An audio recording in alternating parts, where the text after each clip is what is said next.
നാട്ടിൻപുറങ്ങളിൽ കിഴങ്ങുവർഗ്ഗങ്ങൾ ഓർമ്മയാകുന്നു. കാട്ടുമൃഗ ആക്രമണം വർദ്ധിച്ചതോടെയാണ് കർഷകർ കിഴങ്ങുവർഗ്ഗ കൃഷിയോട് വിമുഖത കാട്ടിത്തുടങ്ങിയത്.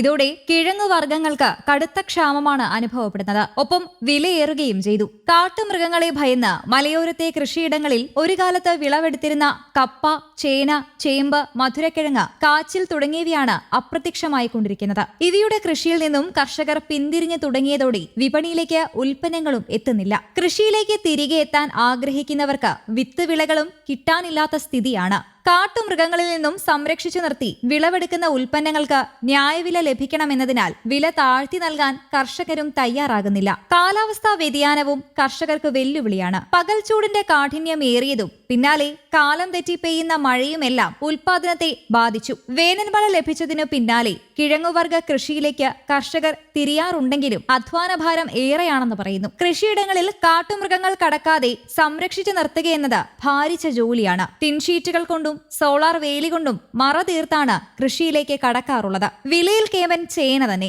വിപണിയിൽ ചേനയ്ക്കാണ് വില കുത്തനെ ഉയർന്നത്. കർഷകന് കിലോഗ്രാമിന് 50 മുതൽ 60 രൂപ ലഭിക്കുന്നുണ്ട്. 100 രൂപയാണ് വിൽപ്പന വില.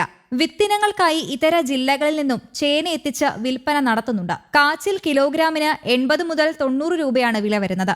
അപ്പോഴും കൃഷികൾക്ക് വില്ലനാകുന്നത് കാട്ടുപന്നിയാണ്. മലയോര കർഷകരെ കൃഷിയിടത്തിൽ നിന്ന് കുടിയിറക്കുന്നത് കാട്ടുപന്നികളാണ്. ഇവ മൂലം ഏറ്റവും അധികം നഷ്ടമുണ്ടാകുന്നത് കിഴങ്ങുവർഗ്ഗ കർഷകർക്കും. മരച്ചീനി, ചേമ്പ്, ചേന, മധുരക്കിഴങ്ങ് എന്നിവയോടാണ് കാട്ടുപന്നികൾക്ക് ഏറെ താല്പര്യം. കാട്ടുപന്നി ആക്രമണത്തിൽ നിന്നും കിഴങ്ങുവർഗ്ഗ കൃഷിക്ക് സംരക്ഷണം നൽകുക എന്നത് കർഷകർക്ക് വെല്ലുവിളിയാണ്. ഇതോടെ കൃഷി ഉപേക്ഷിക്കുകയല്ലാതെ തരമില്ലാതായി.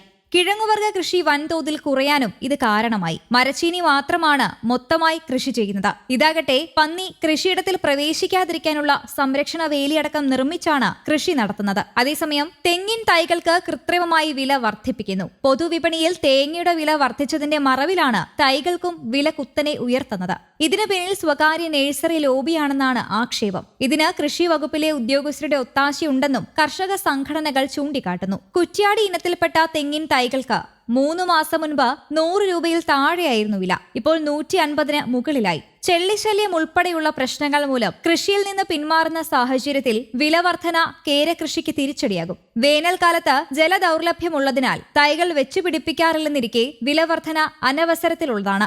സ്വകാര്യ നഴ്സറികളിൽ വിലവർധനയ്ക്ക് കാരണമായി കൃഷിവകുപ്പിന്റെ നിയന്ത്രണത്തിലുള്ള നഴ്സറികളിലെ തൈകളുടെ ലഭ്യത കുറവും കാരണമായി പറയുന്നു. തൈകളുടെ ഗുണനിലവാരത്തെ സംബന്ധിച്ചും വ്യാപക പരാതിയാണുള്ളത്. പുതുതായി കൃഷിയിലേക്ക് ഇറങ്ങുന്നവരാണ് സ്വകാര്യ നഴ്സറികളെ ആശ്രയിക്കുന്നത്. നഴ്സറികളുമായി ഒത്തുകളിച്ച് കൃഷിവകുപ്പും വില വർദ്ധിപ്പിക്കാൻ ശ്രമിക്കുന്നുണ്ട്. കേരളത്തിൽ മലബാറിലാണ് തെങ്ങ് കൃഷി കൂടുതലായുള്ളത്. മലബാറിൽ തെങ്ങിൽ നിന്ന് തന്നെ തൈ മുളപ്പിച്ചെടുക്കുകയാണ്. സ്വകാര്യ നഴ്സറികളുടെ കൊള്ളയ്ക്ക് ഇരകളാകുന്നത് തെക്കൻ കേരളത്തിലെ കേര കർഷകരും. News desk, Kerala Kaumudi.